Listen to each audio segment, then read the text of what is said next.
बिना सोचे समझे किसी से कुछ न कहें। कभी किसी को नीचा दिखाने की कोशिश नहीं करनी चाहिए और कुछ भी कहने के पूर्व अच्छी तरह सोच विचार कर लेनी चाहिए। दुनिया में तरह तरह के लोग होते हैं। कुछ तो ऐसे होते हैं जो स्वयं की कमजोरियों को नज़रअंदाज कर जाते हैं, किंतु दूसरों की कमजोरियों पर उपहास करने सदा तत्पर रहते हैं। वास्तविकता का अनुमान लगाए बिना वे दूसरों की कमजोरियों पर हंसते हैं और अपने तीखे शब्दों के बाणों से उन्हें ठेस पहुंचाते हैं, किंतु जब उन्हें यथार्थ का तमाचा पड़ता है तो सिवाय ग्लानि के उनके पास कुछ शेष नहीं बचता।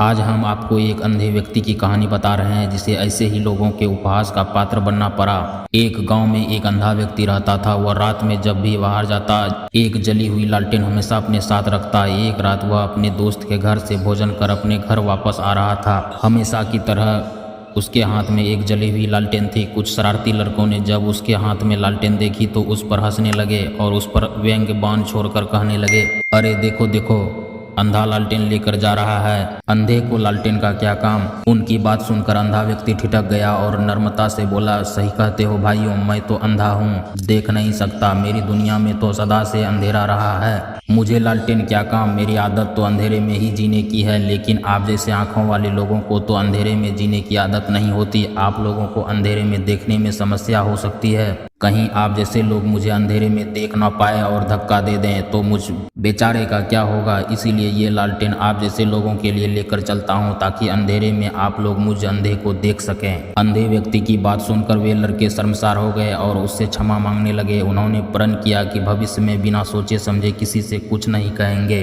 कहानी अगर पसंद आया हो दोस्तों तो लाइक, सब्सक्राइब एंड शेयर जरूर करें।